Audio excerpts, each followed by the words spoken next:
Cool. Okay. The live stream is live. It's working this time. Don't breathe on it.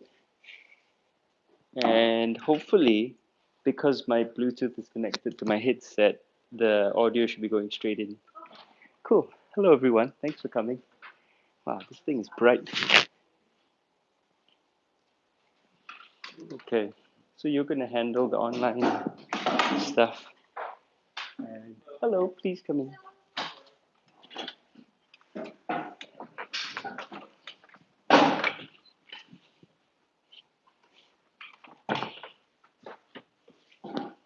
Hello. Please come in.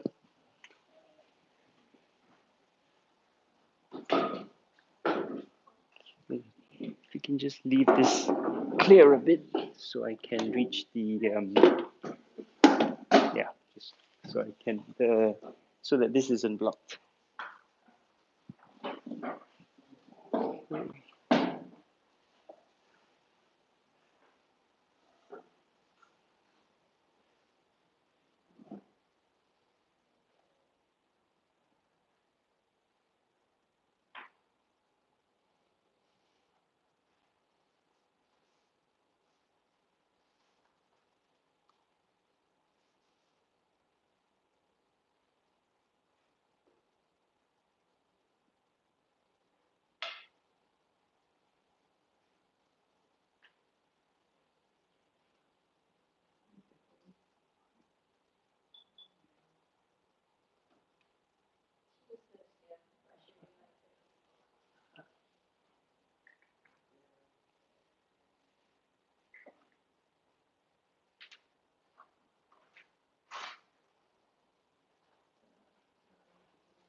All right.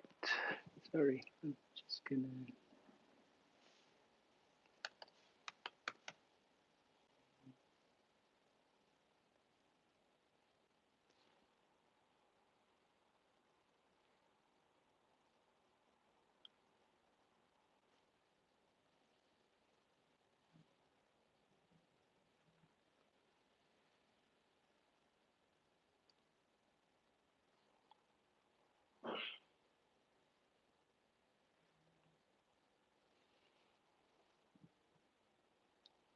Right, there we go.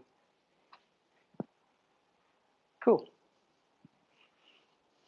How long should we wait before we get started? Because I assume people are going to be late.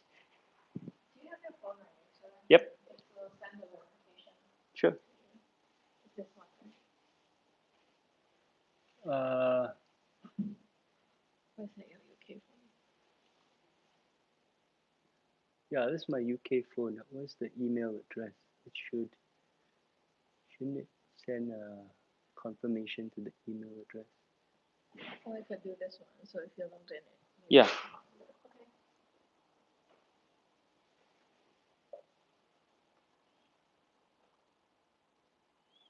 Okay. How did we do it yesterday? Open the Gmail app. I'm not logged in with the Gmail app though. Oh wait, yes it is. Huh?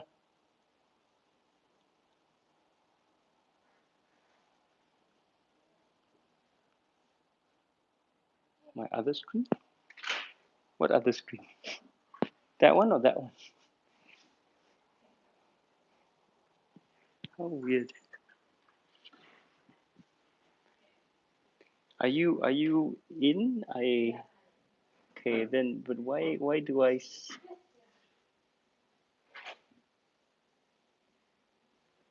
weird.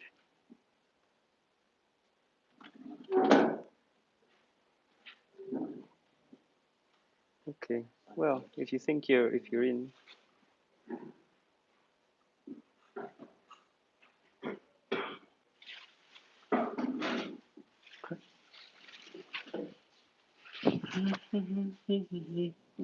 Okay.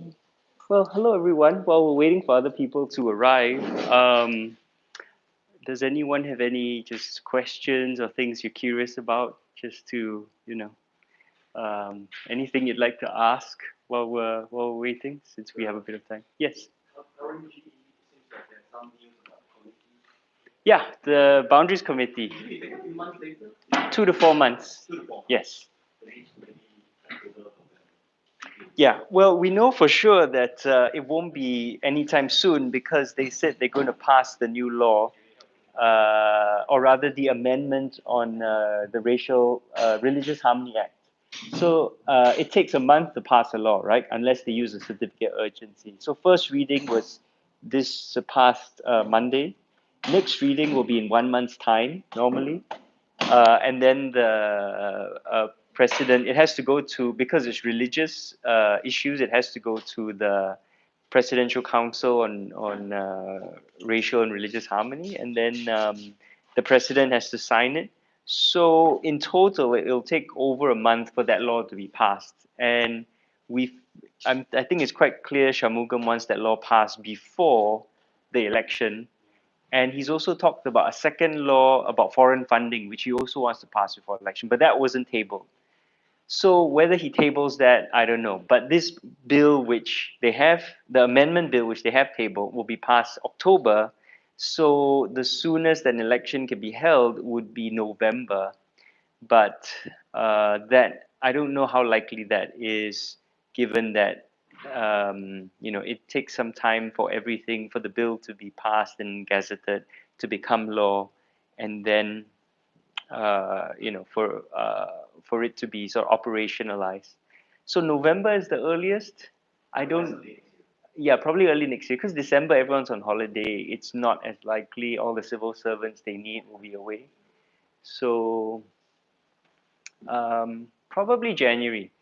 If you remember, I think the first election, uh, which election was it? One of Goh Chok Tong's elections. Was it January? Yeah, yeah, yeah, yeah. So there's a precedent for January. Um, yeah. So the Boundaries Review Committee will probably take 2 months. So again, if this is September, November is the earliest. But once the committee is done, then it'll be very fast. It's been, apart from, I think, only 2 elections, every single other election is basically a snap election. So the moment the committee is done, they dissolve parliament. 1 week later is the constitutional minimum for nomination day, and then 9 days later is the constitutional minimum for elections. So we're looking at no more than 16, 17 days. So all but 2 elections have happened within 20 days of dissolving parliament, which is, basically no time at all.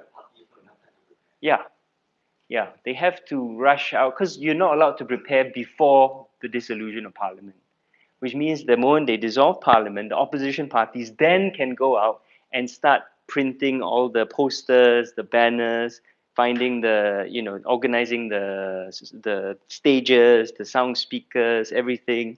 So it's a lot of money and a lot of time crammed into, and also organizing all their volunteers, all their, candidates, everything. So it's really unfair. 1 week is all you have, to basically put on a dozen different rallies across the island and organize your entire campaign.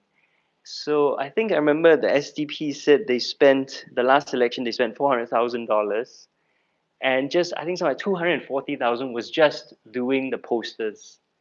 And because all the posters, you can't just put up posters because they're on the lamppost, they need the backing, the like wooden backing, so they're very expensive. And even then, their posters were smaller than the PAP's posters. So the PAP outspent them by 3 to 1 at the last election. It outspent the entire opposition 3 to 1 because it controls the timing, right? And it probably has people who can print all these things and get all these things done very quickly. Whereas the opposition, a lot of the parties end up using the same printer because a lot of printers won't take this work. Yes. Hello, please come in. Yeah, yeah. We're just having a chat with everyone. Please have a seat. You can sit on the sofa. There's 2 chairs there. Yeah. Cool. Can I ask any members in the room? New Narrative members? Fantastic. Oh, cool. Great. Thank you. Thanks for coming. And then anyone who hasn't been at a New Narrative event before? Oh, okay. Well, let's turn it around. Anyone who has been at a New Narrative event before? Oh, okay. Okay. Um, so this is interesting. Okay. So we made this an open event because we really do want to let more people come and attend and experience, our events and understand what we're doing. Wait, where did I put the? Oh, it's over there. Yeah. What time is it? Should we get started or just wait a few more minutes? Okay. I tell you what, since all of you are pretty much new, um, I'll start by handing these out. Here you go, if you can. So these explain what new narrative is. Could you pass these back, please? And they explain what new narrative is. And if you take the QR code and scan it, it actually leads you to a page which explains new narrative and also gives you some examples of our articles and the kind of work that we're doing, right? So what we found in our first 2 years is that people aren't actually very clear what new narrative is because we're trying to innovate in a lot of different directions. So I'll explain some of this in a second, but we've prepared these flyers so that it's very convenient. Just scan the QR code and there's one page, newnarrative.com/hello, which tells you pretty much everything you need to know. Okay, cool. Okay, I guess we can get started. So thanks for coming, everyone. I really appreciate it. By the way, Kirsten, can you hear what I'm saying on YouTube? Yeah, let me know if you can. Thanks so much for coming. I really appreciate it, and I really appreciate all of you who are coming for the first time, all of you who are new and willing and interested to learn more about new narrative and what we're doing. So, oh, one other question, I guess. How many of you filled in stage 1 of the Citizens Agenda?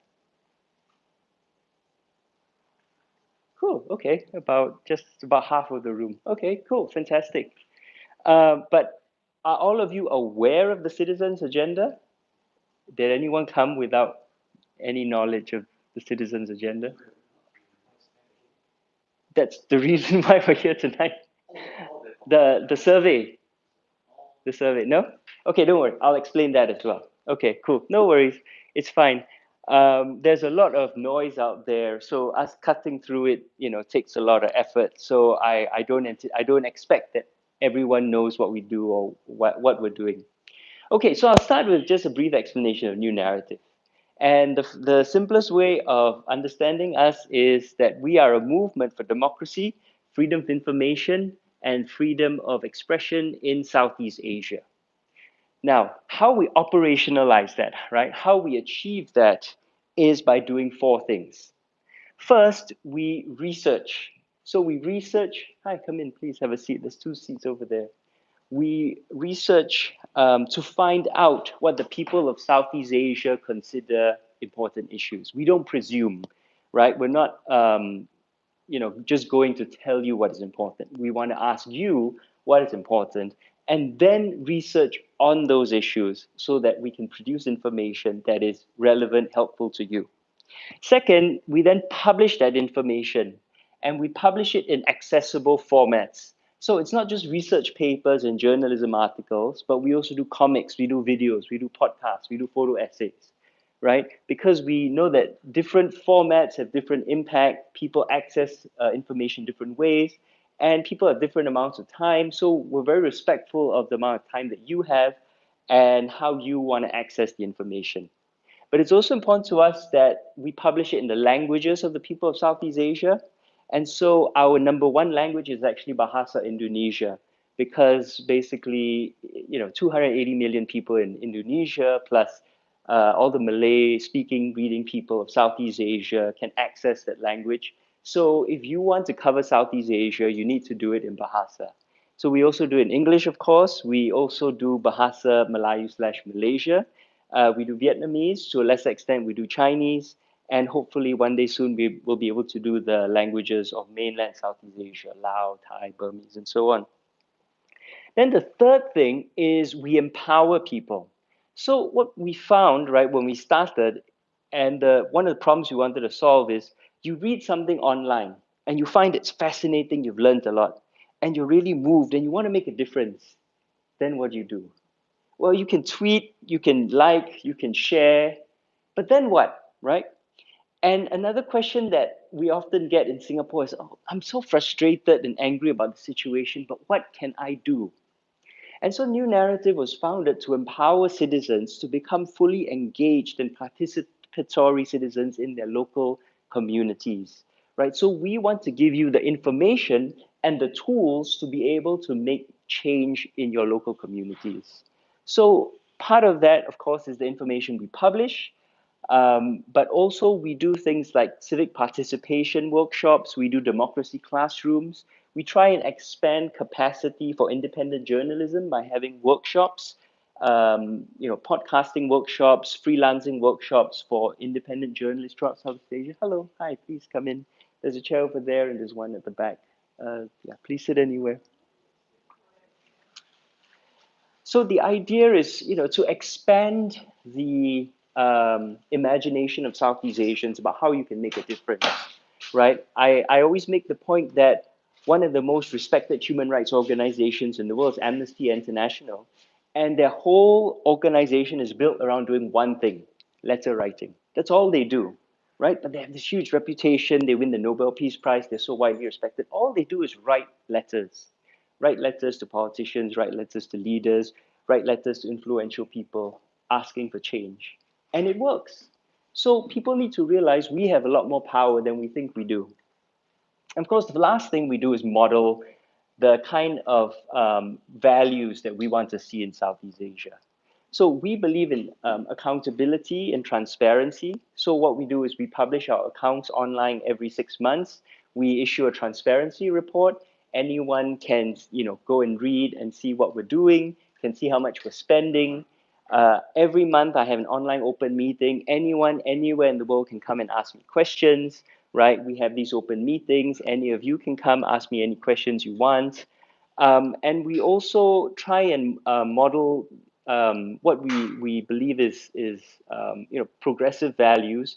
For example, we are heavily reliant on freelancers, and in this very exploitative capitalist modern economy, freelancers often get treated very badly and exploited. But we pay freelancers within a day or two of them submitting their invoices. So we pay our content creators first. Anyone who does work for us gets paid. That's a really important rule for us, right? And so in that way, we want to demonstrate that it is possible to have an ethical organization, an ethical business.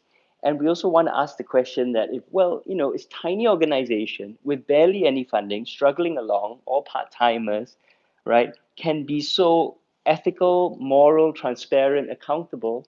Why can't governments who have so much money, why can't sovereign wealth funds, why can't huge corporations with all the resources in the world with massive profits, why can't they be accountable and transparent and ethical? Okay, so that's New Narrative.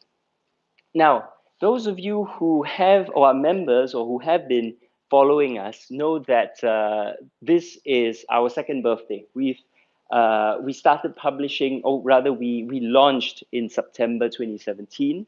And last month in this room, I told a meeting of members about our plans for the next year and how New Narrative is changing.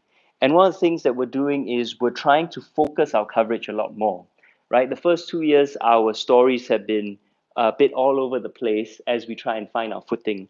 But going forward, we want to have more thematic coverage, and we want to focus at least half of our coverage every 4 months on a certain theme.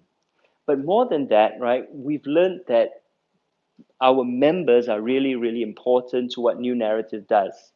And so our members participate in New Narrative, not just by paying to be members and supporting the movement, but also by sharing their expertise, right? When you sign up, you're asked, some questions about what is your expertise. We believe that everyone's an expert in something. What are you an expert in? And then when we do stories, if you are an expert in that, we'll come to you and you can and say to you, can you help us with this?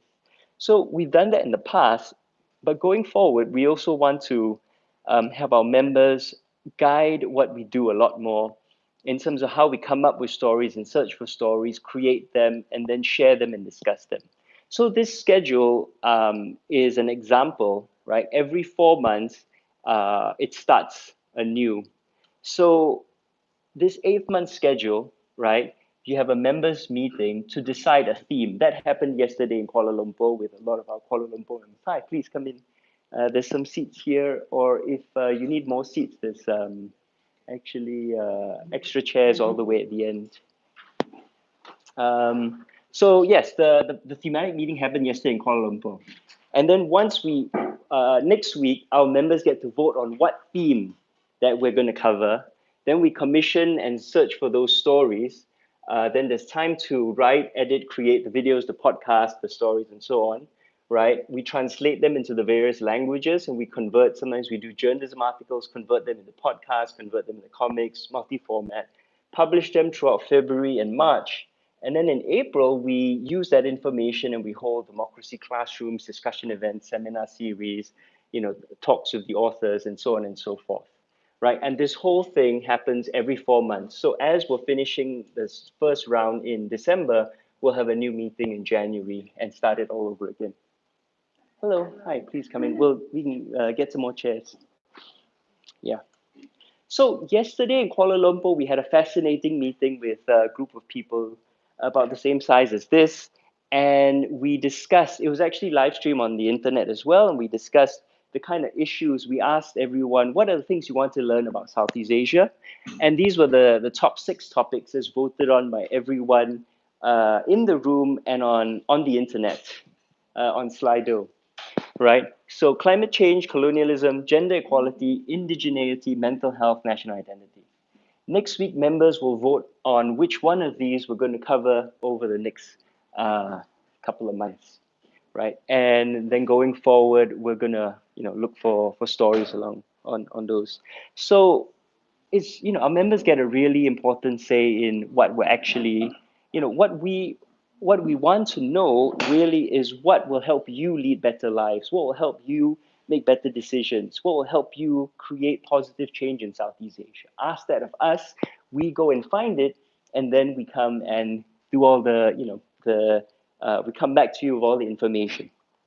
So that kind of brings us to today, right? Because the other thing we announced a month ago, the other thing we launched was the Citizens Agenda, which is our attempt to empower Singaporeans to realize that, yes, you can make a difference. Your opinions matter, your issues, the issues that you consider important do matter, your voice matters, and we want to amplify and reflect your voice, right? We don't want to speak for you, we want to amplify your voice.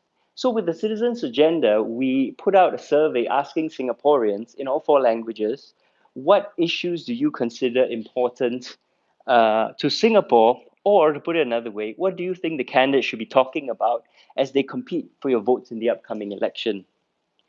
And with this, we're going to do 2 things, right? With the next stage that we're launching today, we'll take all the answers, we'll compile them. We have compiled them, and then you can vote on stage 2, and this one right here.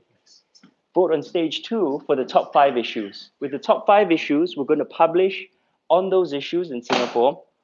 And then we're also going to go to every candidate who's running in the election and say, hey, these are the top 5 issues as identified by Singaporeans, by our readership. What is your response to these issues? How would you resolve these issues? What do you think about these issues, right? And through that, right, we want to give people a voice to speak directly to a lot of these candidates, because a lot of us don't get the chance to speak to these candidates, especially about these really, really important issues. And especially once you see what the issues that people have identified as important are, right, you'll understand why they don't come up very often in the normal political discourse. Okay, so what happened between August the 6th and the end of August when the survey was available? Well, we had 447 responses, 441 in English, 5 in Chinese, 1 in Malay, and none in Tamil. Although someone did write to me and say that he really appreciated the fact it was in Tamil, but he didn't have Tamil software on his computer, so he just answered in English. So I assume there was a range of responses across the ethnicities, but we'll find out in stage 2 where we ask for demographic information. But what's important, I think, is that we got a really, really good number of responses, and a lot more than we actually were anticipating. And the responses they all were extremely passionate and intelligent and heartfelt, right? Some of them were really, really long. Some of them were very direct to the point. But I think everyone who responded felt very strongly about the issues. And we really appreciate the time and effort that so many people took to write all these responses. So what I'm going to do is I'm going to go through the responses very briefly to give you guys an idea of what people said. We've taken the 447, we've summarized it into 28 issues, right? 28 issues. And then after that, I'll tell you a bit about the numbers, the statistics, so you can have a bit of an idea of what happened, like the longest response, the shortest response, and so on and so forth. But we'll go through the responses first. And at this point, before I get started, does anyone have any questions? Does anyone have any questions about stage 1? Anything you guys want to know or you're not clear about? Sorry, this light's right in my eyes. No? So, okay, we'll go into the responses. You can have a look at what people said. There are 28 of them, so I won't linger too long. What I've done is we'll have an article out on New Naratif tomorrow detailing the responses. We'll also have a, uh, a Google Sheet with all the raw data, right? We've anonymized it all. So you can actually go and read all 447 responses yourself if you want to. And then there'll be another Google Sheet where we have the summary of all 28 issues, a detailed summary explaining the issue as we understand it reflected in the 447, and then example responses, and then the summary that we're putting in the survey. And what we tried to do with the summary is keep it as short as possible. You see it there. And we kept all of them under the length of a tweet, right? So we figure that's the most ideal, the most ideal length. Okay. So number 1, cost of living and poverty. This is in alphabetical order, by the way. So what should be done to address the rising cost of living? How do we eliminate poverty and homelessness in Singapore? Why are rents and housing costs so high? How is it that we are a rich country and there are so many poor people? Number 2, CPF insurance and welfare. Is the CPF our savings or a government tax? What principles should CPF operate on? What are the changing nature of work, meaning freelancers and so on? What about unemployment insurance? Number 3, demography. How should we adapt to an aging population and declining birth rate? What should our ideal population be and why? Should the state intervene in our society? Number 4, destructive politics. Why does the PAP government have such hostility towards honest criticism? How do we have respectful, constructive conversations and actions when the PAP censors ban everything they disagree with? Why do they treat us like infants? And actually, this is a sort of sub-theme because a lot of people who responded to the other themes said that the reason why we can't deal with those issues, we actually can deal with those issues. The problem with those issues is this problem that we can't actually talk about those issues. So this became a broad sub-theme that actually underpinned a lot of the other answers that we had. Discrimination. And I think the recent events, when we started stage 1, of course, the whole brownface issue had been just in the media. So a lot of people talked about systemic and casual discrimination in a lot of different ways: linguistic, class, economic, gender, LGBTQ, religious, and so on and so forth, right? And they asked, does the government policies like CMIO actually make things better or worse? Drugs, addictive substances. What principles should we base our drugs policy on? Can we have a more humane and effective drug policy? Consistency. Why are cannabinoids and vaping banned when opiates, nicotine, and alcohol are not banned? Right? And that was an interesting question people asked, right? The use of medical marijuana. If it actually is a very powerful and cheap painkiller that can help people, why do we ban it? Whereas, for example, we do use opium-derived substances routinely in healthcare to alleviate cancer, the pain of cancer patients or dying people. So we can use opium. Why can't we use marijuana? Because opium's claim marijuana, right? If we have smoking, why can't we have vaping? Given that vaping is actually safer than smoking because it's not combustible, So, and then a lot of questions were about, can we just be more humane about how we treat drugs, right? And how we treat drug addiction, drug abuse, drug trafficking. The economy and jobs. How should we develop Singapore's economy to meet the challenges of today and the future? How do we grow Singapore's economy in a fair manner? How do we break the economy's dependence on the state? Can we have a minimum wage? This was also very popular.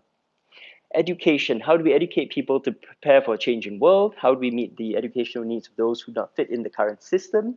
How should we fund education? How do we eliminate systemic discrimination in the education system? And this idea of fairness and discrimination also comes up a lot throughout the survey answers, in that people feel like, okay, on paper, actually, a lot of policies aren't too bad. The problem is they're extremely unfair, right, in how they implement it, in the assumptions, in how people are treated, right? The problem is not so much what we're trying to do, it's that it's really everything's unfair. Electoral and parliamentary reform. What should a voting age be? How do we make elections fair and reflective of the popular will? How do we reform parliament for better representation and checks and balances? And some people suggest proportional representation, others suggest a second house, right? The question in general, again, fairness, right? The sort of underlying issue here is that our parliament is not fair, elections to parliament is not fair, parliament is just a rubber stamp. How do we change that? The environment. How do we deal with the impending climate crisis? How do we decarbonize? How do we end our role in the oil and gas industry? How do we meet the Paris goals? Why are we reclaiming so much land? How do we increase recyclability? The environment actually was interestingly very polarizing, because we put out a promo, saying that some people, giving examples of people's responses, and some people argued, forget the climate crisis. I don't have enough food for my kids. I can't earn enough money to feed my family. Why should I care about the environment? So the environment is actually the only response we got where people were negative towards it, right? Everyone responded, but with other issues saying this is the issue. With the environment, there were actually people saying this is not the issue. Why should I care about this when there are other issues that are way more important? It's very interesting. Foreign policy. How do we ensure Singapore is prepared to deal with today's global state of affairs? Can we have clear stand issues raised at the UN? What is our role in Southeast Asia? How do we build constructive relationships with our neighbors? Housing HDB. You guys knew this was coming, right? What principles should our public socialized housing be based on? How would you deal with the impending HDB 99 lease crisis? How would you form the housing system, create affordable housing for all? Are we HDB owners or tenants? Human rights and civil liberties. And this was a huge one that we tried to summarize in this one issue. But there are so many ways in which, of course, human rights and civil liberties are undermined in Singapore, and that human rights are totally ignored. And of course, the death penalty was another one. A lot of people feel it's very inhumane, and why should we have it? Why can't we even have a debate about it, right? Immigration and refugees. And these are two actually kind of separate issues that people raise, but we put them together because they were explicitly and implicitly connected in several answers. When people said, like, why do we refuse to take in refugees when we're stuffing the country full of migrant workers, right, and foreign talent, quote unquote. So what is a fair immigration policy? And I think for this one, this was possibly the issue with uh, maybe the most, how would you put it, xenophobic responses, right? We respect that people feel very strongly about the issue.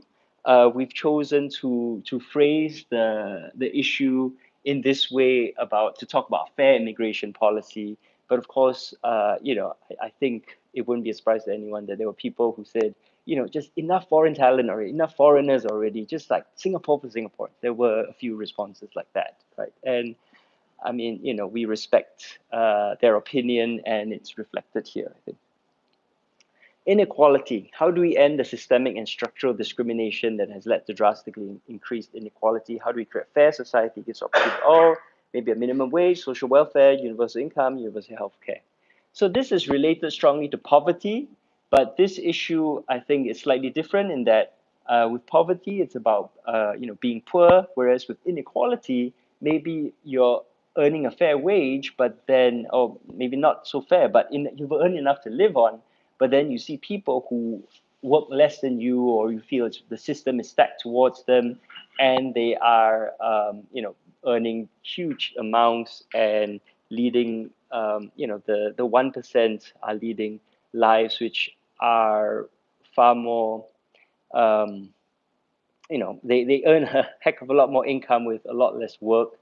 Why is Singapore so unfair is the fundamental basis for this question. Infrastructure and transport. How should we improve Singapore's transport utilities and other public infrastructure? Someone brought up libraries. What is future transport in Singapore, especially in relation to car ownership, public transport, electric vehicles? Language. Why do we not all learn and speak our national language? Why is Mandarin only for ethnic Chinese, as in schools, right? Only Chinese can learn Chinese, Malay learn Malay, and so on and so forth. Why can't we learn, Chinese people learn Malay as a second language, for example? What's the future of Chinese, Malay, or Tamil in Singapore? Someone asked controversially, like, how do we build a country when we all speak different languages? Shouldn't we all speak the same language? What should that language be? Shouldn't we be forced to speak the same language? Otherwise, we'll never be one country, right? Leadership and politics. How do we find select good leaders? What kind of leadership does Singapore need? How can we have good leadership when the PAP openly attacks with people who disagree? How do we have more diverse views in policy making? Don't think anything surprising in this one. National service. How should we rethink NS in terms of changing society, technology, security needs? NS for women, alternate forms of NS for those unwilling, unable to perform military service, like athletes, new citizens, religious, conscientious objectors, right? So there's a lot of responses which ask, like, can't we just rethink national service? Why is it only one way and just for men? Basically, why can't we have other forms of national service, right? Especially for older people who are new citizens, for athletes who are already serving the country in different ways, and so on. Religion. What is the role of religion in society? Should we permit religious exemptions to laws or alternate courts for certain religions? How do we combat religious fundamentalism, extremism? Right. So again, this is a very broad one because it goes all the way from talking about what kind of society do we have to how do we combat fundamentalism, extremism, and so on and so forth. Security. Now, this is very interesting. Only one answer mentioned security, and this was the entire answer was simply the rise of regional terrorism. That's it. Out of 447, only one person talked about security, and the answer was 5 words. So we've included it to be fair to this person, but it's just one answer. Society. How do we improve quality of life for all? Why are Singaporeans so stressed out? How can we create society? Recognize the dignity of all individuals. What values should we collectively uphold? How far should the state intervene in society? Tax. What principles should we govern how we tax Singaporeans? Why is Singapore's tax system so regressive? For example, no capital gains tax, no inheritance tax, but a lot of consumption taxes, right? And can we try universal income as a reverse tax? Technology, artificial intelligence, and the fourth industrial revolution. How do we utilize new technologies to make people's lives better while protecting their privacy and keeping the technology from being abused, especially by state and global corporations? So actually, I'll come back to this one in a second. Very interesting. The future of Singapore and Singapore's identity. What is your vision for Singapore society? How would you achieve it? Where is Singapore going? What should Singapore identity and values be? Is the national pledge a commitment or merely an aspiration? I think we don't have enough discussion on this, really. Transparency and accountability. This one was also really broad. It touched on everything. Transparency and accountability, in CPF, HDP, right? Everything people would mention. They want more transparency and accountability from elected officials, civil servants. They want prevention of corruption and abuses of power specifically. How do we increase independent scrutiny of officials and expenditure? And finally, workers' rights and the changing nature of work. And this is related to technology and AI in certain ways. How do we prevent workers, local and foreign, from being exploited and abused? Can workers organize independent unions? How do freelancers protect themselves? Okay, so that's the 28 issues, right? And you see they're really broad and they touch on a lot of things, including a lot of things which we're simply not allowed to talk about normally in the mainstream media political discourse. What wasn't mentioned? No one mentioned crime. Crime is not a problem. And to a certain extent, we have to congratulate the PAP on making crime not a problem, right? But we also should ask about, how much do we really know about why crime is not a problem, how crime is addressed, how the police are regulated and everything. There's no transparency there. Racial and religious fault lines, right? Deliberate online falsehoods, foreign funding, and foreign interference. These are the three big issues that Shanmugam specifically identified and wants to pass laws to address. Not a single person identified any of these issues as a problem. 447 responses, none of them addressed it. So I find that very interesting, right? Because you think that if he thinks that this is such an important issue, someone should mention it. No one did. And I mean, if you don't believe me, you can go through the raw data, it's all there, right? Instead, people would talk about this in terms of ending discrimination, right? What kind of society do we have? Are we a secular society? What's the role of religion, right? More thoughtful questions. With this one, whenever people mention the fake news law, POFMA, it was always as an example of government overreach, government censorship. No one mentioned the problem of fake news as a real issue. And no one mentioned this one. Shanmugam has identified a new law coming out. He says there'll be a new law to address foreign funding, foreign interference. No one thought it was a problem. And in fact, no one, really talked about foreign affairs in a sort of vulnerability sense, right? When our government talks about foreign affairs, it's always, oh, vulnerability, our neighbors are out to get us.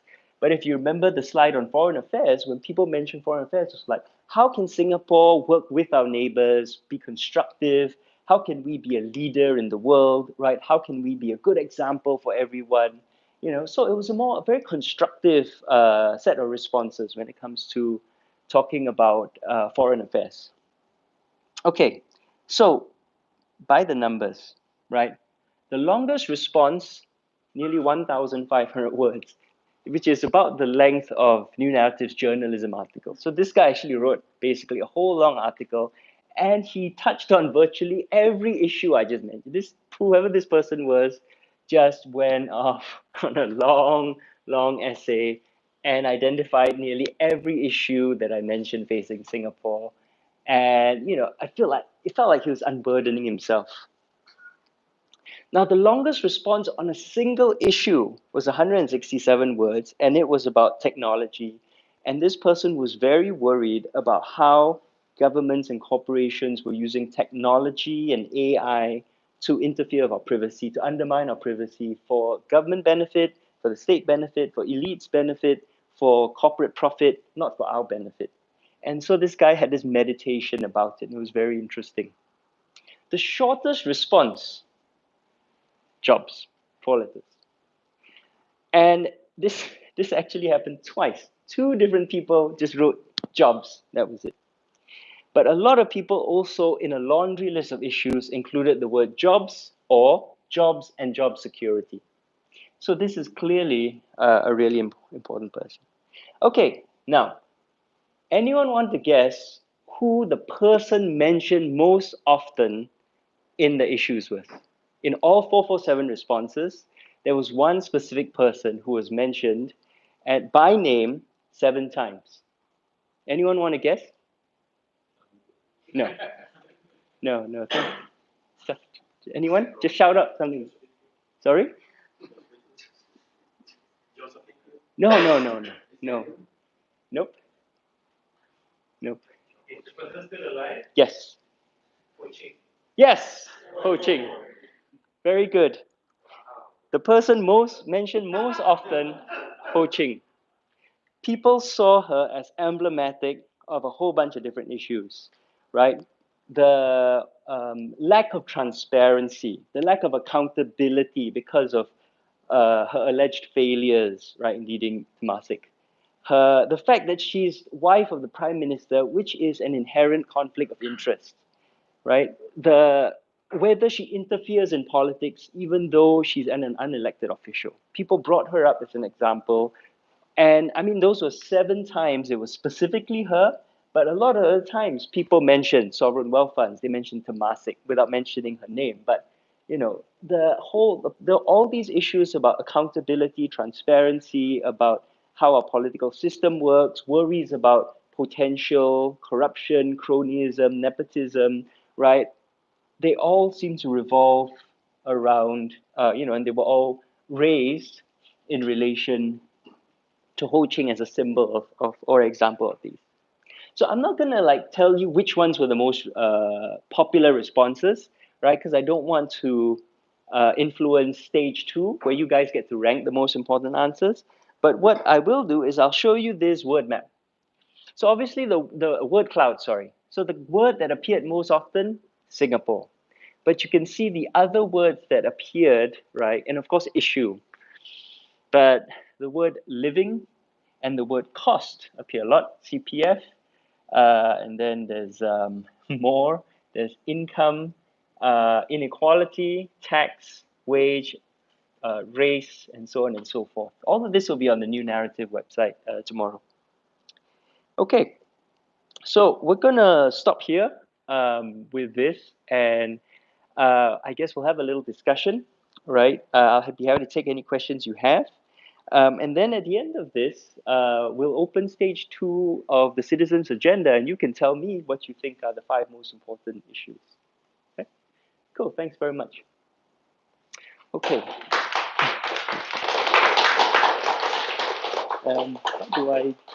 How do I mute this the light? Uh, Here we go. Okay. Does anyone have any questions? Can you share how you want to frame this discussion? I think that's probably better than just Oh. like doing it very randomly. Is there a way you want to frame this? Not particular. Because in previous open meetings, people have had a lot of questions, so I've given up trying to frame some of this, because people just start throwing questions out. Unless we have a specific goal, like for the yesterday's thematic meetings, there was a very clear structure. We're going to talk about this. We're going to break into small groups, talk about this, and then we're going to come back and have a broad discussion. Um, but with this, really, it's up to you to ask me anything you want about citizens' agenda, about new narrative, what we're trying to achieve, what we hope to achieve. You can ask me about, So yeah, it's really up to you. Yeah, I thought I'd keep it open ended, because especially because so many people who haven't been to our events before. Kirsten, do we have any questions online? No, not at the moment, but we have the article that summarizes these 28 issues, and we're going to publish it tomorrow. But I think what I'll do is I'll publish it now, so if you Okay. need to refer to it, you can go to our website and because you might not remember all the slides that you've just seen. Okay. Can you link then to stage two of the survey? Do you have the URL? Yeah, include in the article. Cool. Yeah. What do you guys think though? Any responses about how you feel? Do these 28 issues reflect? Yes.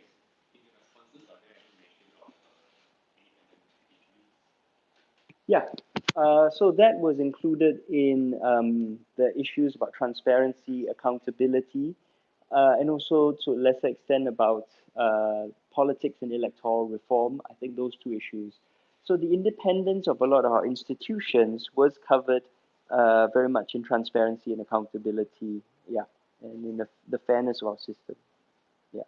So what I tried to do was summarize everything to roughly the same length, but actually, if you go online, right, and take a look, some of the issues have a lot more diverse set of questions.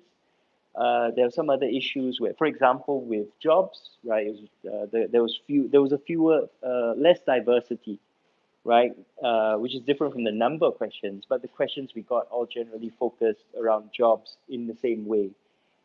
Same with immigration. Whereas the questions on human rights were very diverse. The question on transparency touched on everything across the spectrum. Yeah. Yes. Were there any responses on the bicentennial or our colonial history or the way history is taught in Singapore? There definitely was a response that touched on colonialism. I definitely remember that. It wasn't. It was cited chiefly as an example, right, of if I remember correctly, like just our education system, I think, and how things were being taught. Um, but it wasn't an issue in and of itself. It was an example of something else. Yeah. Can I ask why did you ask that question? Is there something you're curious about? I guess I'm just surprised that in the bicentennial year, no one brought up the bicentennial as a question or as a topic for discussion. Yeah, We're celebrating yeah, losing or really just celebrating the fact that we colonized. yeah. I guess it's not really resonating with people, maybe, Well, but they've extended their whole. They were supposed to end like National Day, right? But then yeah. they said, well, due to overwhelming response, we're gonna extend this whole celebratory rubbish to towards the end of the year.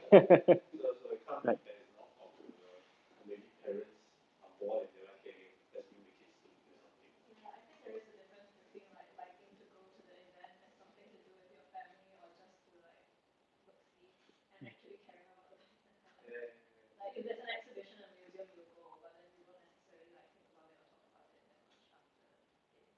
Like, I did hear that I haven't been, but I heard that it's actually not bad. Like it's quite fun. well, I'm sure they spend more expensive. Yeah. Any other questions? Yes. Are there any other countries mentioned by name besides Singapore? Huh. Um. Hmm. I think there were definitely other countries mentioned. Um, Sometimes as an example of policies that we might want to learn from or emulate. Um, Sometimes um, as um, in terms of like why is the government so worried about this when it should be worried about that, sort of, as a comparative example. Um, and other times, there was one person who actually put PS like, you've made this public. How do you know we're not all paid shills from Russia or China? And actually, I thought that was an interesting response because I was like, why?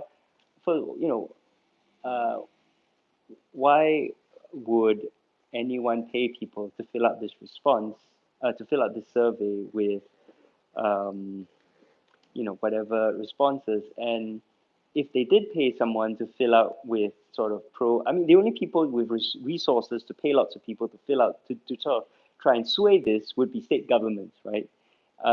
And which state government would care except ours? And if ours did it, well, then they did a really bad job because their own priorities were not reflected in this at all. So I don't think that was a problem. But yeah, this idea of rivalry or a threat of foreign countries, no country was mentioned specifically in that sense, and especially the countries which are normally seen, portrayed as potential rivals, so Malaysia and Indonesia, of course. No one mentioned them in that way. It was always about collaboration in ASEAN, helping each other, Singapore's role as a leader. Um, yeah, but people, it was very domestically focused. These were all few and far between. Yeah. Yeah. Yes. So the point is, it looked like people were talking a lot more on the bigger national issues, Mm-hmm. as opposed to what we may be used to in the past elections, where they talk about breakdowns in their lives or walkway and shelter. Yes. Did you still see many big issues, or were there some of the smaller localized issues, or was it maybe just our target market here is slightly different and the focus is slightly different? Yeah. So to take that last point, it's a very good point. We don't pretend that this is a national survey. It's a survey of our readers. It's a survey of people in New Narrative's target demographic, our niche. And I think the way we phrased it, the way we phrased the question, the way we phrased the whole thing about, what issues are important to Singapore? What issues do you want candidates to be talking about ahead of the next election? I think that framed it in people's minds to really think about these broader issues facing Singapore. It's worth mentioning, and for those of you who are unaware, it was actually our members who helped come up with those questions, right? We didn't simply come up with questions and put them out. We held two focus groups.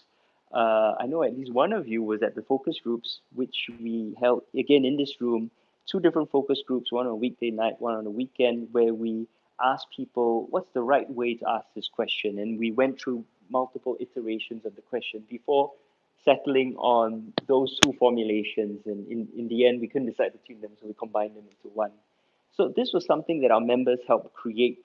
And so I think what our members really wanted to know was, you know, this, what are the big issues facing Singapore, right? And it's specifically because every election, instead of debating these big issues, we end up either with these really minuscule, lifts, upgrading, covered walkways, right? Or the, PAP politicians say, I will build a, new food court, a new bus interchange or whatever here after the election if you vote for me. Or, of course, the whole, insert candidate here is a bad person and, does bad things and has bad character. And actually, we all know who I mean, Chee Soon Juan, right? They're going to spend the whole election going, Chee Soon Juan is an evil man. I mean, sick of that, right? Can we please talk about the issues? And I think all our members in the focus groups reflected that as well, right? We don't want to talk about whether, Chee Soon Juan may or may not have done something 30 years ago. Can we please talk about the bigger issues about our jobs, our CPF, our HDB? Let's talk about that, right? About healthcare. And the SDP has, Paul Tambai has put out a lot of really interesting papers on healthcare because he knows that's his subject, right? He really knows about it. So can we have a debate? Can we please have a debate? Forget about the character assassination. So the survey was designed to do that, and purposefully so by our members.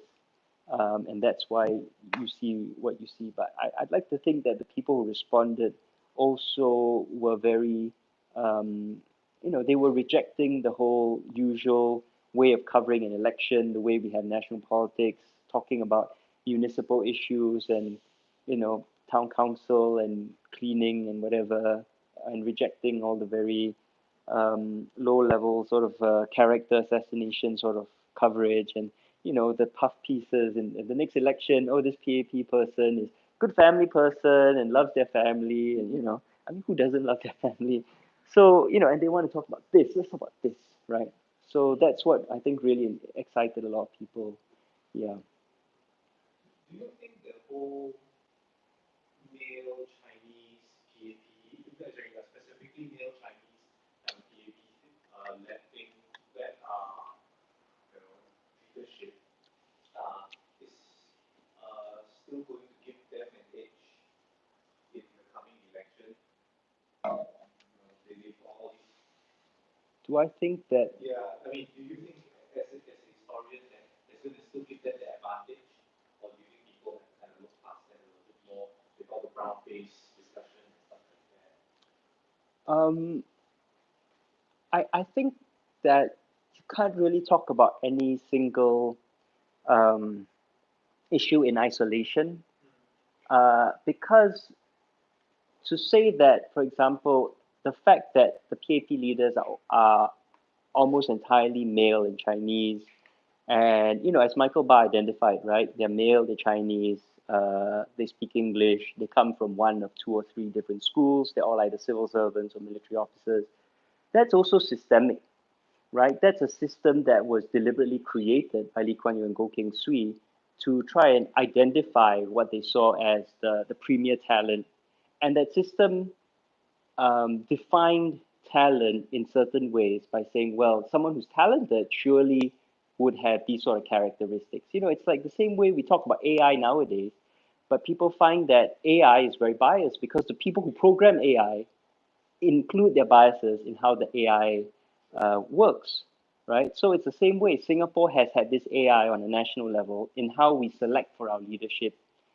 And so there's a whole broader systemic issue um, in thinking about the fact that all the PAP leaders are from a certain background and think and act in a certain way. Um, and because of this association of these characteristics with this idea of meritocracy, right? It's a sort of feedback loop over the course of a generation. When you see all your elites looking and acting a certain way, subconsciously you respond to that by thinking, oh, I guess that's how elite people look. And then that also forms part of, racism and how we treat race in our societies. So I don't think it's we can just say like the fact that the leaders are male and overwhelming male, Chinese, English speaking, etc., are going to help them. I think we really need to think about broader systemic issues about how we think about uh, merit and discrimination in society and the systemic issues that lead to that. So that being said, I think surveys have shown that people overwhelmingly uh, relate to I mean there's all those surveys which show that people overwhelmingly want Tharman as the next prime minister. So I think people identify and can see talent. People aren't stupid, right? They know who's the talented politician, who's the good leader, and they want to vote for that person. And there's a lot of frustration that we can't vote for the person we want to lead Singapore next. And I think that people, um, if you're going to say something like all other things being equal, is someone going to vote for someone who looks more like themselves or acts more like themselves? I think that's probably a failing of human nature that we all are victims of. But it's never in a vacuum, right? You're not going to say, this Singaporeans won't vote for an Indian prime minister because it's never a generic Indian prime minister. It's, are you going to vote for Tharman? Yes, I'm going to vote for Tharman. I would love to vote for Tharman as prime minister. So I don't think it's useful to isolate this factor in that way, but rather think about broader systemic discrimination and worry about that. I think the other point I want to make is also that um, people don't think about, when they vote in an election, they don't think specifically about candidates per se. Um, they also focus on the party, which party has policies, can execute them, can carry them out. And that's why I think people don't vote for these one-man show parties, because why should I vote for this person? Because they can't even build a party around them. Whereas you want to get into power, you need 51%, right? So you need basically around 50 seats. So you need to find 49 other people to work with you and get into parliament. If you can't even have a party that has that many people, why should I vote for you? And so I think that forms part of the longer term strategy of the Workers' Party and the SDP, which have successfully built broader parties, right, and brought in more talent. Obviously, the Workers' Party a bit more successful than the SDP, rather than all these other, one-man show parties, which have yet to prove that they have any way of, um, you know, building an institution. So again, right, to come back to your point, people aren't going to think just solely about race. They're going to think about, okay, what is the party platform and what are their policies? Do I agree with them? And then they're not going to be so fussed about who they're voting for as whether the party nationally can execute that, right? So we see that, everywhere. I mean, in Malaysia, in Indonesia, in Britain, in Europe, in the US, right? A lot of people say, I don't personally like my local representative, but I vote for them because they're a Democrat, a Republican, Labour, Conservative, UMNO, Pakatan, whatever, because it's a vote for the national party. So, these are examples of how the issue of who people vote for is tremendously complicated, and I don't think race is anywhere near the top when it comes to how people think about how to vote. In any way, if we think about race, it should be systemically rather than in isolation. Yeah, sorry, that's a very long answer to your question, but yeah, yeah. Someone wants, yes, This new citizens agenda, yes. is it an activist movement? What do you mean by activist movement? In terms of, if I were to use another example, let's say the online citizen, for example, as just a positioning themselves more like a news website, Yeah, providing information for people to read out, to know more about things, yeah, being less active or more passive in the sense about sharing information. right. But what I've heard is that you're going to share these responses with the opposition parties, for example, with all candidates. With all candidates? Yes. Including PAP? Yeah, of course. So I think that's a bit of a difference between what you're doing or planning to Yes. do versus the other news channel. Yes. So is that really a difference? Is that, sorry, what? Is that really a difference here? There's a big difference. We're not a news website. Yes, we're a movement for democracy, freedom of information, and freedom of expression. How we achieve that includes publishing news and publishing research and all these other things that we do. But we're not news, right? We don't sell news to you in exchange for your fee. We ask people to join as members of a broader movement to imagine and work towards a more democratic Southeast Asia, one where there's more freedom of information, freedom of expression. So that's the goal, right? Now, so when people talk to us about what we do, we try and be very clear about that. So we're not partisan, right? We'll work with any party. And I myself, I've offered my services in the past to the PAP with regards to, as a historian, before, all the last 2 years, select committee, all that. As a historian, I offered my services to people saying, look, if you want to learn more about Singapore, about past, I'll be happy to come in, give you a briefing. And the no PAP politician has ever taken me up on that. And only opposition politicians have taken me up on that. But I've offered, right? And our position is it doesn't matter which party. What matters are the values that you stand for, right? Whether you believe in democracy, whether you believe in human rights and human dignity, those are the values we believe in. Whether you are willing to be transparent and accountable as politicians, so we don't see, like, I think in a previous meeting someone said, do you want to, like, unseat the PAP? Is that your end goal? That's not our end goal. Our end goal is to embed the values of democracy and human rights, human dignity in our society. And that's a far, far longer thing.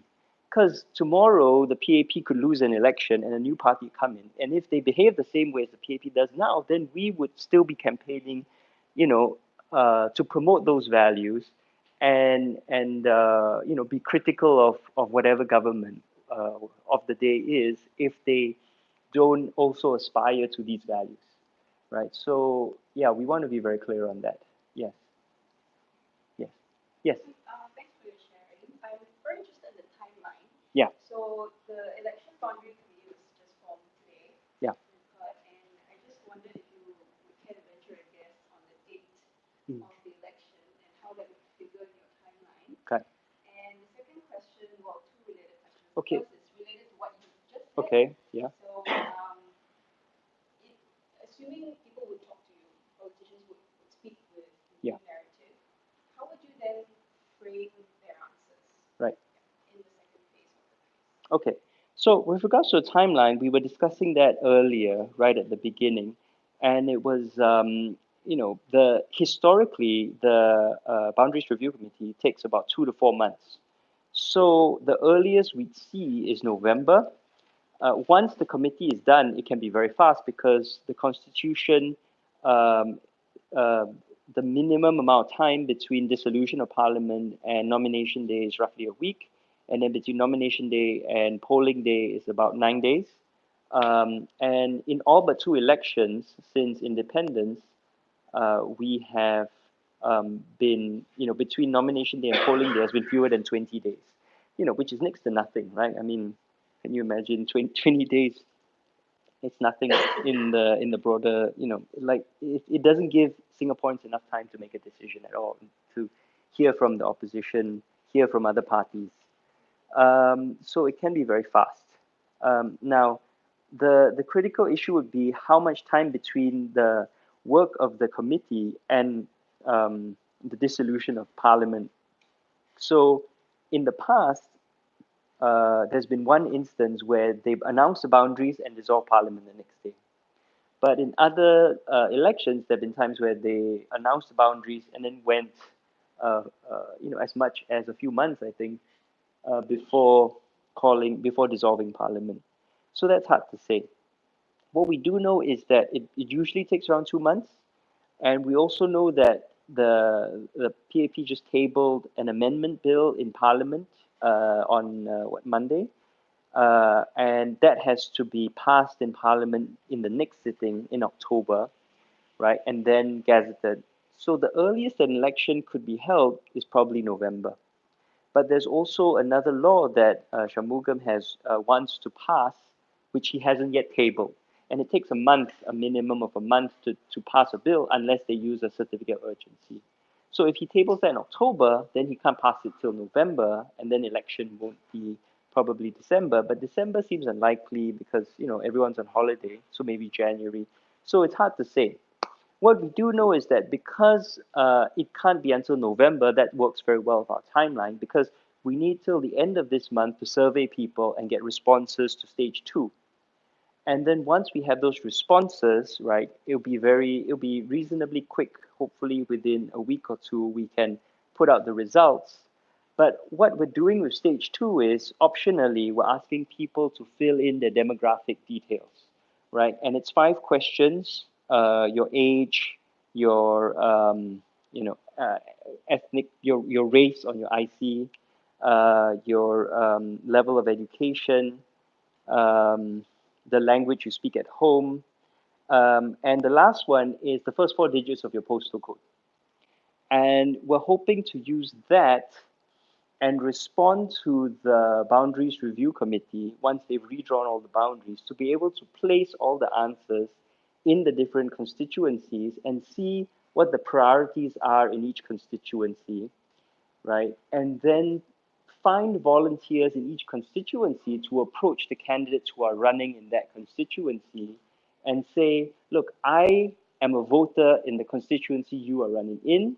These are the issues that myself and the people in my constituency have identified as the 5 most important. And these are the issues nationally that are 5 most important. How do you respond to these?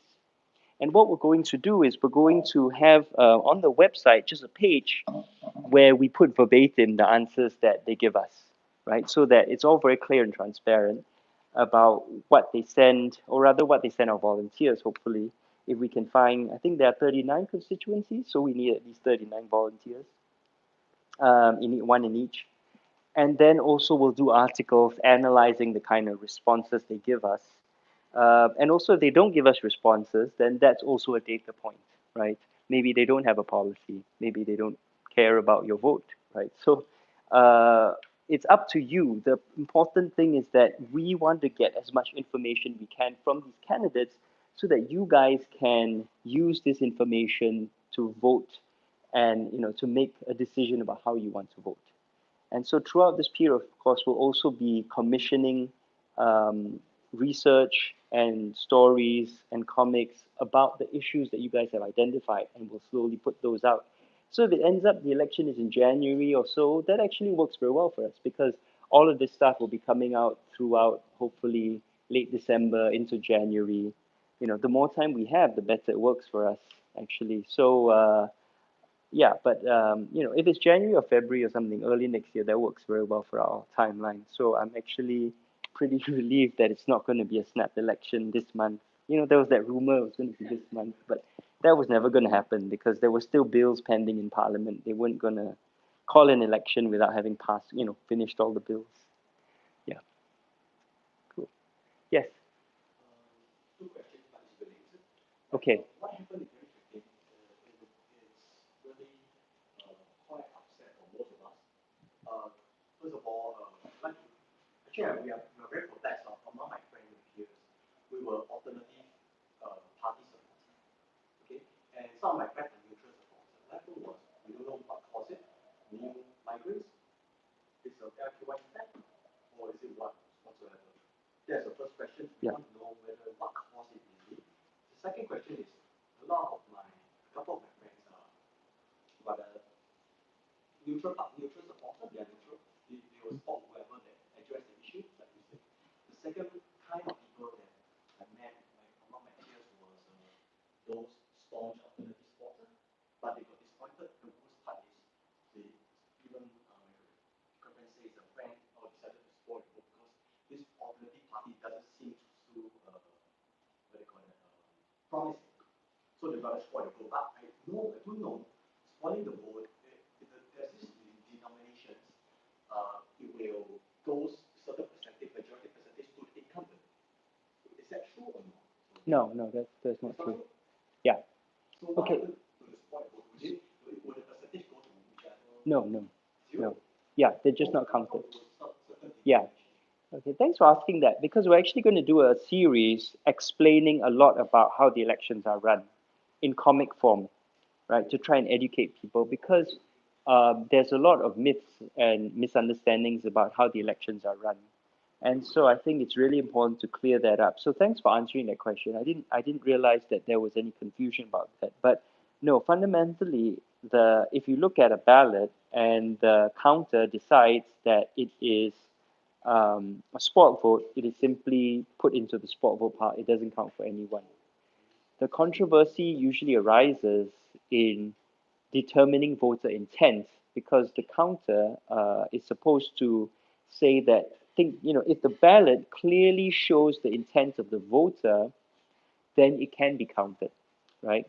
But in the past, some parties, because parties have observers at the count, some parties have alleged that how the counter decides is unfair, right? And for example, if you look at the official instruction, it says put a cross next to the party that you want, right? So if it's a cross next to that party, it's very clear.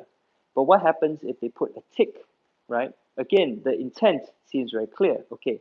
But what happens if, as an example, which actually has happened, next to the PAP candidates or slate of candidates in the box, someone writes, and pardon the language, fuck PAP, right?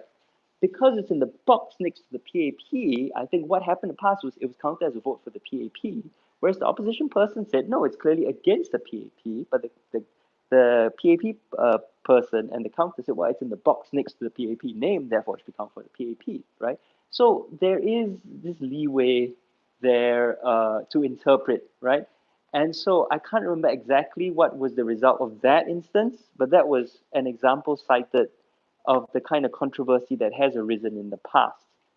And then of course there have been ballots where people put X next to the PAP and then a tick next to the opposition, and then and it's been argued that well, the instruction is put X next to the party that you want, so the X is next to the PAP. Do you count that for the PAP, right? So this is part of the problem. I think we need to have better education. That's one of the things I did at the last election. I put out a video explaining exactly how you should fill in your ballot. Put an X next to the party that you want to vote for, right? It's that simple. But um, there is just so much opportunity to get things wrong. And of course, what happens if your X crosses boundaries? It's bigger than the box. The center of the X is in one box, but the X then goes into the next. So there's yeah. But if it's then considered spoiled, it's just not counted. Um, Have you been like a counting agent before? yeah. Yeah, so like have you seen that sort of thing before? Yes. So what Yeah. happened was there was a vote and somebody drew a middle finger next to AP and it was like a fat middle finger. And the counting agent for AP, he insisted that it was a mountain. So how was the vote counted in the end? So I contested and it was brought to there was a guy at each table and the person eventually voided the vote. How about If the counting agent for the opposition party wasn't there to contest the decision, it would right? have gone. So sometimes the counties don't have enough counting agents. Yeah. I think that's one issue.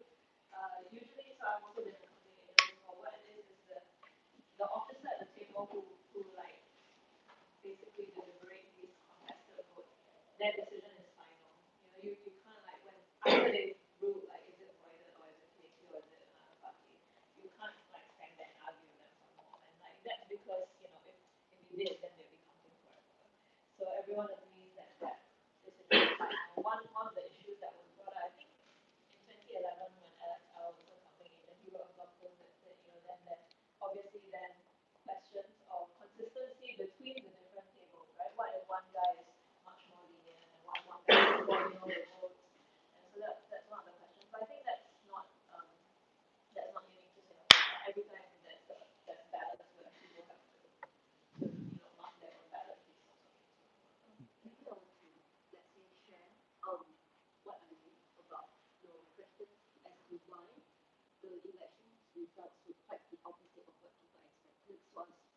to someone from a certain party, and I'm not partisan, just to be clear.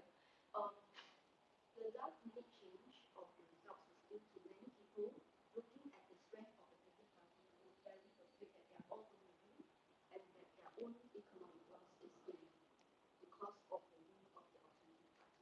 So they changed their mind. I agree. So that is what. I think that year they do use the ruling party did some scare tactics about the economy. If you report the economy, something like that. I think there were a lot of factors at the last election. You know, you mentioned SG50, the death of Lee Kuan Yew, and also, of course, there was a lot of pork barrel politics. There's the Pioneer Generation package, right? You know, so $8 billion of our reserves thrown at everyone above 65. And then we also have to look at it in terms of the election being extremely unfair, right? The short campaigning period, the short organizing period, the heavy gerrymandering. And then also have to remember that not all opposition parties are equal. So if you look at the actual percentages of the vote at the last election, the swing overall was 10% for the government, for the PAP, but if you look at the Workers' Party, they lost the swing against them was 3 to 5%, SDP 3 to 5%. The swing against Sing First or Reform Party or the other smaller parties was 20%, right? So when you think about it, actually the in comparison to the national swing, the Workers' Party and SDP did better, and the other parties did a lot worse. So in our minds, we amalgamate it all as 70% or 69 point whatever percent, but actually it's very different across the island. And where there were credible opposition candidates running, they did better than overall, right? So there's a lot of different factors. And of course, there's no doubt there's scare tactics, there's fear. There's been studies shown that have shown quite definitively that there are a lot of Singaporeans who are very afraid about how they vote. There's everything that's happened to the town council in Aljunied over the last 8 years, has served to warn the rest of us and the rest of Singapore, this is what happens to you if even though it's not really that, it hasn't really impacted their lives that much. I think it sends a message, right, that encourages fear. So yeah, I think there's a lot of factors. So again, we're going to try and cover that in an article for Due Narrative, and I'll try and do a video on that as well. Okay, did you want to say anything about your experience as a? As a company agent. Yes. It was about your second scenario. Yeah. There was a tick on the PAP box, then the cross at the opposition box. Ah. Then the company agent for PAP mentioned that tick is PAP tick. But I was watching from behind. I was agent for the alternative.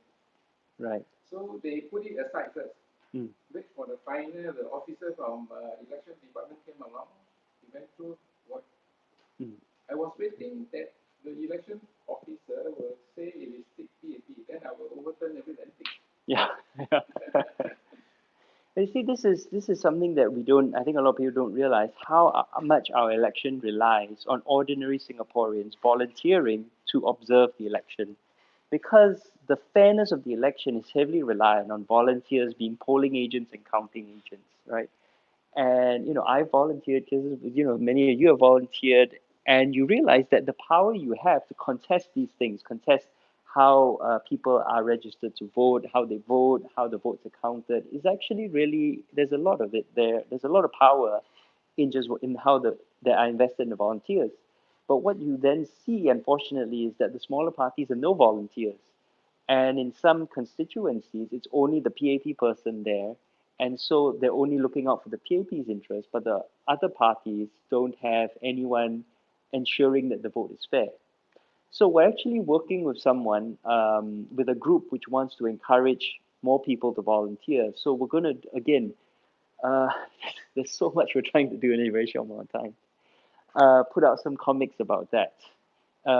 Which is a good time to mention that we're still desperately short of money to do all these things that we're trying to do. We do need another $20,000 to do all these comics, all these videos, all these articles, right? And we're very, very reliant on the goodwill of people to help us do what we need to do. So our members support us, but the members' subscriptions are only one third of our costs, of our revenue, sorry, one third of our costs. Uh, and the other two thirds of our budget comes from grants and donations. And slowly as we grow, we're hoping to change that ratio. But for now, especially with so much we're trying to do for the election, we are desperately short of funds. So if any of you would like to help us out, it'd be really appreciated. Come chat with me afterwards, or there's a link on the website, or check out the leaflet. Right, there's ways to donate there, and we're also too happy to work with you to accept other forms of donations. Okay, so do we have any other? What time is it? Are there any other questions? Related to that, Yes. because they mentioned a couple of, I think last year they mentioned only this year about the counting machine. That worries me. Right. The counting machine. Okay. Then they say they could speed up an hour earlier to announce the result. Right. To me, it's the 1 hour earlier for the machine. Yeah. The machines that worry me because I don't think we have any machines planned for this coming election. Because, right. Do they? Okay. We'll look into it. Right. Okay. Okay, that's really interesting. I wasn't aware of that. Yeah. Oh, okay. Oh, okay. That is worrying. Machines are not, yeah.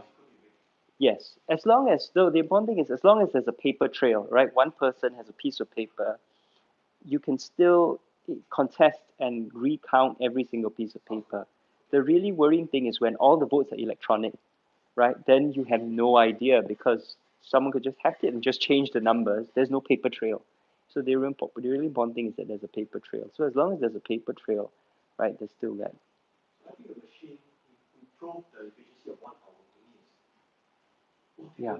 I mean, they're already doing the quick count, right? You remember the last election, they introduced the quick count, and those were all very accurate. So, I don't think there's any real.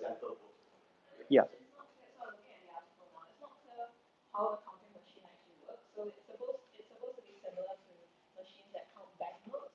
So it's not clear, is it a counting machine in that it's sorting the ballots so you get piles of 100 neatly, and then you still have, because how is the machine going, like in these sort of cases where like it's a disputed vote, how is the machine possibly going to count that? Because my friend went to Vietnam and changed currency, and the machine was big, it got cheap, it got coin. So those machines can be rigged. Right. Even such a small machine. Speaking of Okay. machine, they come from government. It's questionable. Okay. Yes. And opinion on this other thing. I mean, jobs as a topic, it can cut both ways. I can teach it to the masses in terms of fear, and that's what the governing party has been doing. But I think what the alternative party is trying to do is that we cannot sustain this way of living anymore because we are running out of jobs in time to come. But what works best for the masses? What voting blocks this time around? Do you think we should kind of pitch the message to really help them understand the significance of what is being talked about? The fear tactic, I think, is very, very effective. It is really, the most of the time people are driven just like that. So what's your Yeah. Well, basically, in terms of generally combating fear, right, what is most effective in general, it's a lot of work, but you need to slow things down, put out as much information as possible, increase debate around an issue, give people time to think, right? And that allows their more rational side to take over. It's when you compress everything into a very small amount of time, when you say panic, panic, panic, this is happening, scare people, then they will act very conservatively and out of fear, right? Which is why our election is so short. It's that same sort of thing. So what New Narrative is trying to do is really start the election coverage as early as possible and get a lot of this information out there as early as possible, and get people talking about it. Have especially through our democracy classrooms, which encourage people to come in and talk to each other, right? Have any of you been to our democracy classrooms? They're usually yes. Right. Yeah. For what we can take, but to do, this is my experience. Because if you look at the voters profile, at least we have 70% who are Chinese, okay, and out of these 70% of them, right, half of them, right, they are more proficient in Mandarin. So the languages that we speak, that we cross out, right, okay, it still belongs to the intellect level. But those aunties and uncles, right, from the coffee shop itself, right, they once they do a lot of teaching in English, they don't have access to what we have, and that will cloud their judgment. So even though the topic of languages is only debated now in our society, but the way we use the language actually to educate this group of people to actually to give them the empowerment. Okay? Because my experience with my mom, okay, on the eve of the 2011 election itself, right? Okay, she is adamant, actually to vote for the Green Party. Then I told my mom, I show for all the tips, Jackie speaking in Teochew, okay, Gobin speaking in Cantonese, I show this, and she understands. I understand. So what we're doing here is noble, but if you want to put it to fruits, to let more people to be, to have that empowerment, right? Language actually plays a part. And sadly, I think the Chinese language actually do helps in the outreach of your guys or even us, like-minded people actually too. Yeah, you're absolutely right. And that's why we're committed to releasing as much as we can in Chinese and Malay. Right? It's really important to us that we talked about accessibility, and it's not just accessibility in terms of formats, in terms of doing podcasts and videos and comics, but also in terms of language. So the survey is being done in all four languages. The fact that unfortunately we're not getting responses, we got 5 responses in Chinese. So this is something I want to try and figure out. How do we increase exposure there? So the problem is not just that putting it out in language, but getting, reaching out to that community. How do we do that, right? But it won't be for a lack of trying and putting out the resources, the information in the different languages. Yeah, definitely in English, Chinese, and Malay. Yeah, whether, beyond that, I think as I keep saying to people, it's not just about us. If you want change in Singapore, all of you have to take an active role in sharing and spreading the information that we're putting out, but then also engaging people and holding discussions.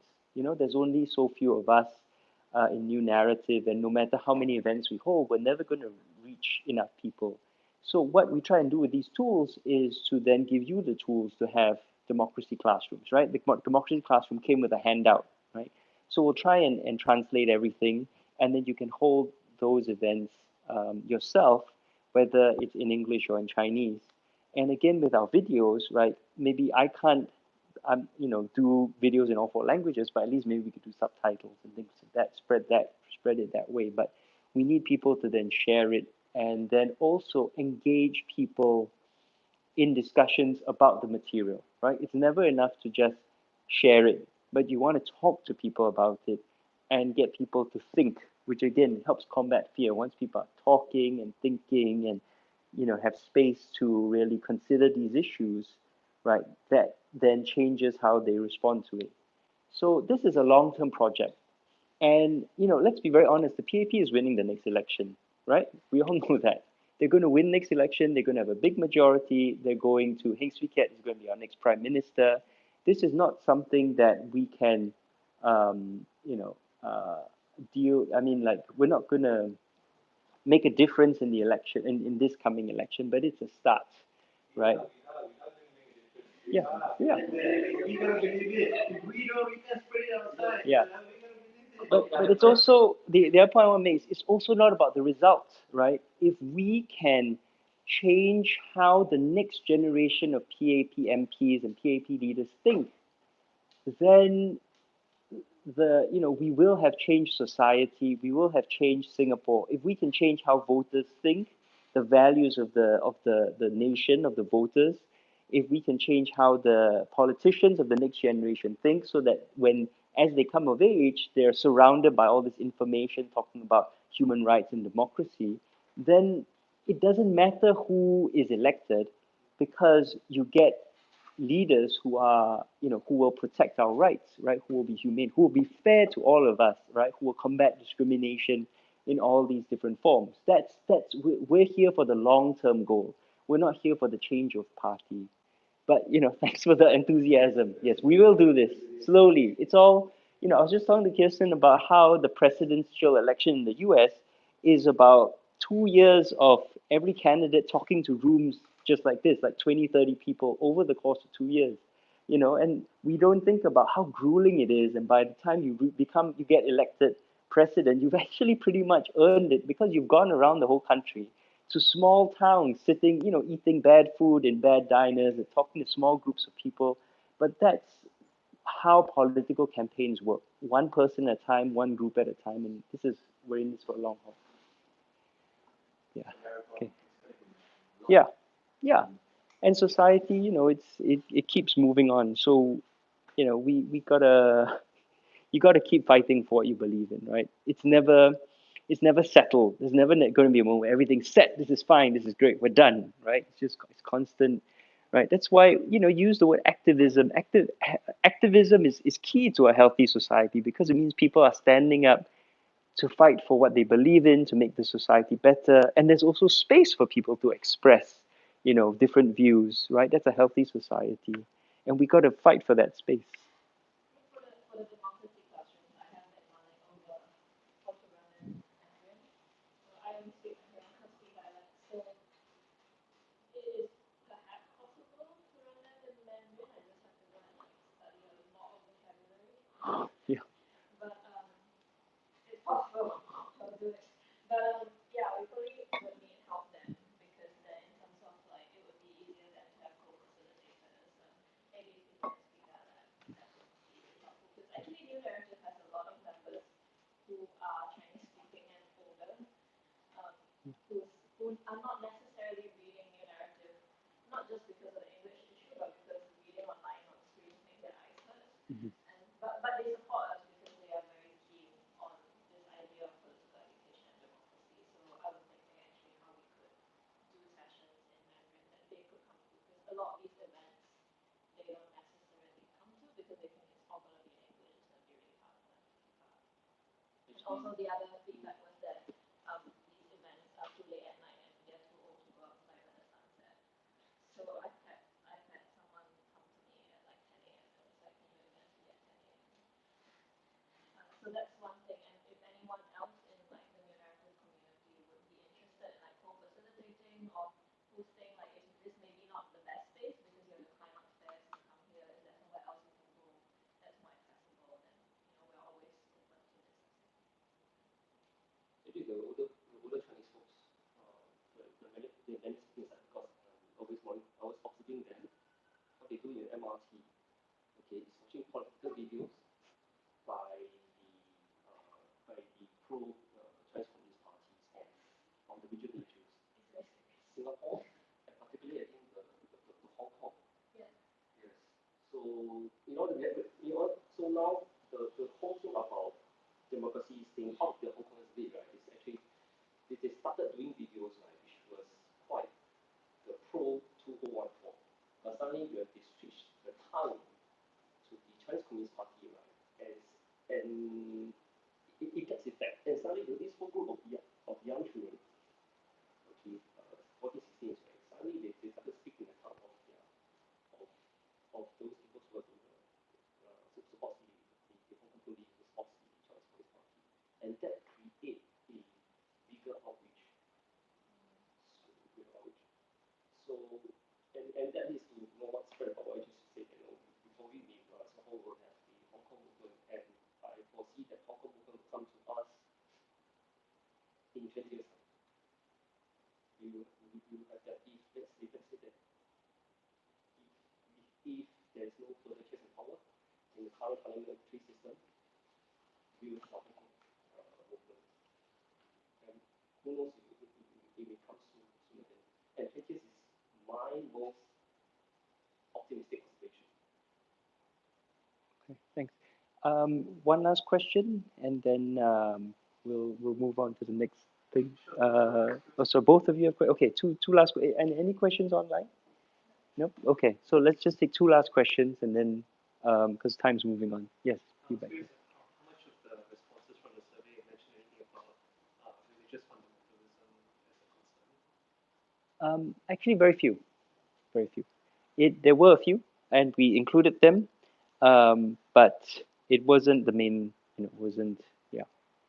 Yes, you're the. In most election in Singapore, there are this gambling element behind. The odds.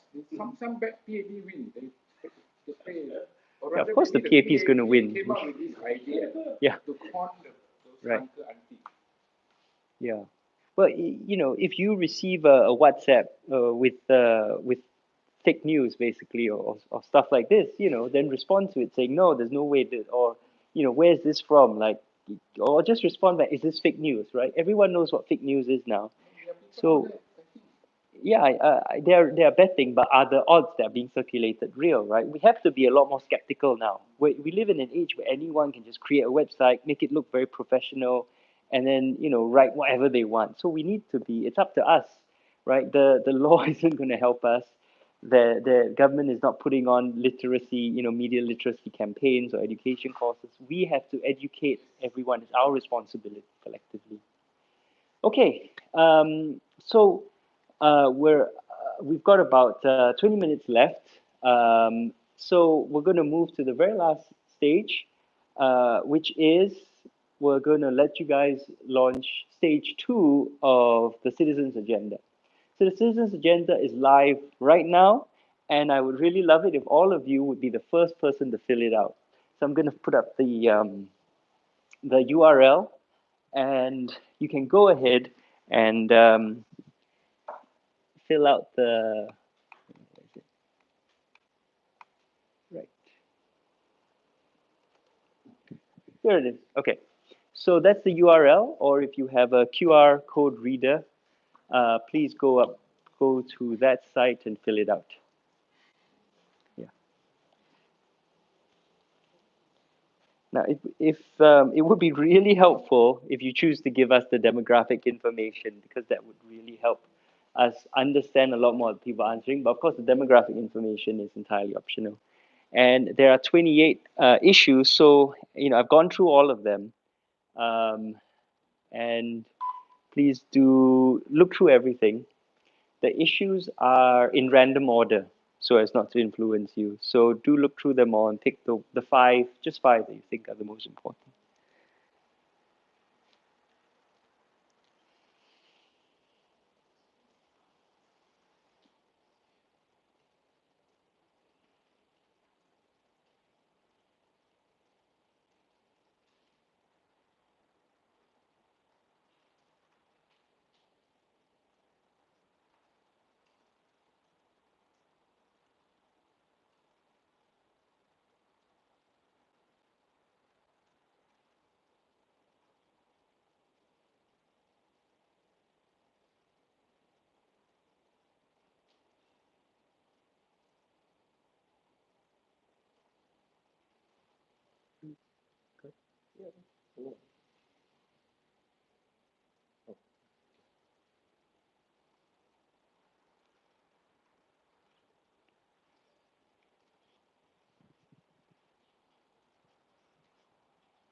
to log into the type form. Yeah. Because, yeah, the article is not yet linked because it wasn't. Yeah, just tap the 5 that you want. Okay, let's move on. Let's tap the button. Just tap and then slowly, and then you scroll.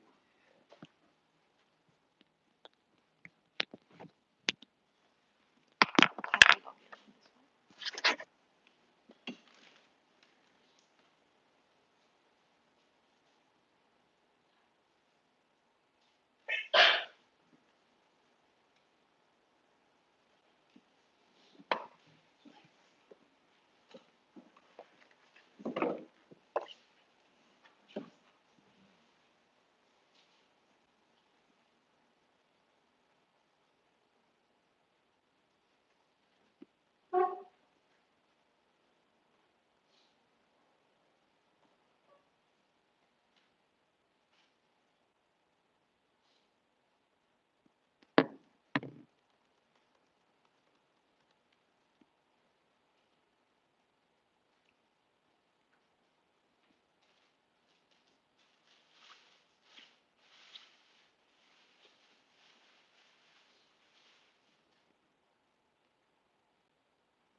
Cool.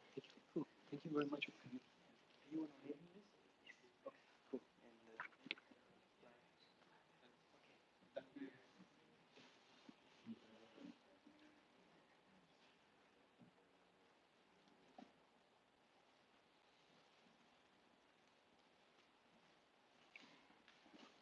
okay. Thank you very much. Thanks for coming. Does anyone else have any questions about? Yeah. Okay. Okay.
You had him in your back pocket. You had him in your back pocket. That's really good.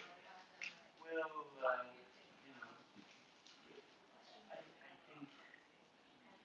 think I was just kind of stunned that he was doing something so just wasting actually his time, wasting fun time, that he was. So the first 2 hours I was sitting there thinking, surely this is not going to keep going on like this. Eventually, at some point, he's going to actually ask me about fake news. And then at some point I realized, no, he's going to keep doing this. And then I actually got really annoyed because this was such a waste of everyone's time. And then I got very stubborn because I was like, okay, if this is the game you want to play, I am not going to give you satisfaction of losing my temper or grumbling. If you want to treat me with no respect, I'm going to treat you with respect. And so then I deliberately started sitting back and leaving, and then looking at me. Because Here's the idea that he asked two questions. you have them? Yeah. Yeah, yeah, He's tricking you to teach. yeah.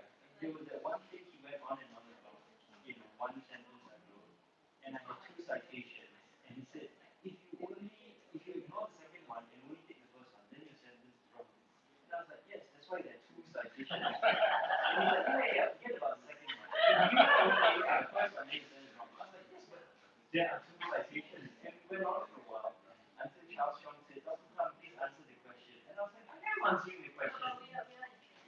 So finally I got, it was like, it went on so long, right? And he's like, we did again, Dr. Kram, you're wrong. We did again. And I was like, okay, because Charles was like, just answer the question, we can move on. So I said, okay, if there was only one citation, then yes, my answer would be wrong, but there are two citations.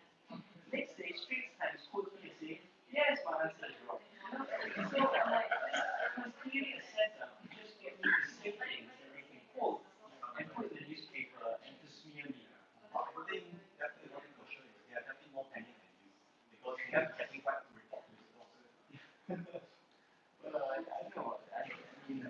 It's just, yeah. I just couldn't believe, they have all the power, the money, all this control, and they want to attack one historian. Yeah, agenda is not volunteer. I have a quick question. Do you think it's going to be very effective for them as tools? Going to be very effective for this question? What?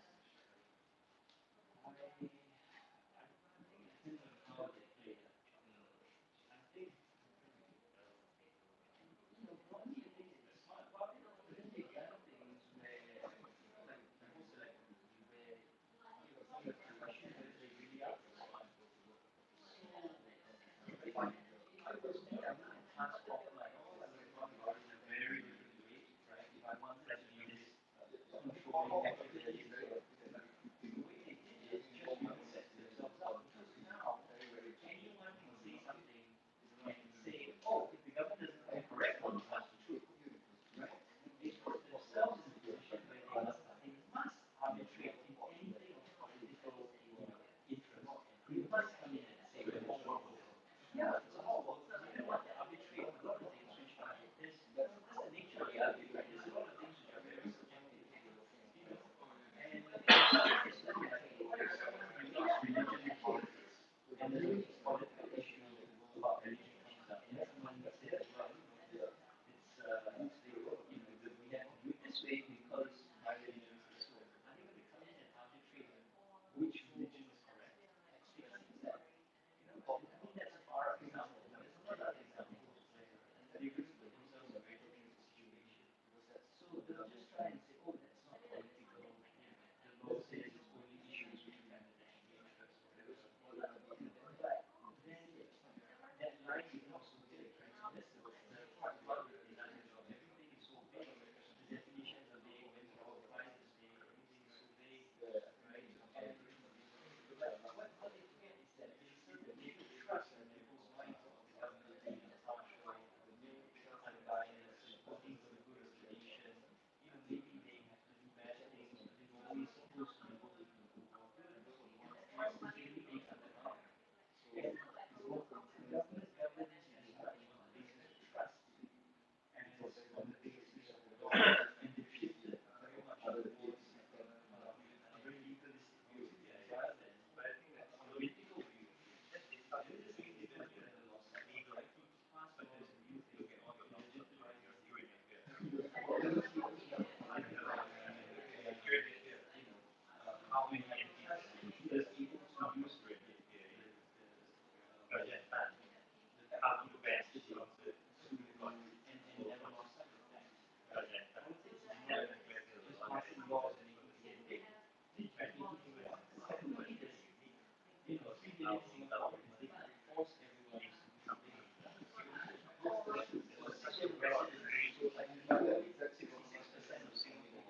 Okay.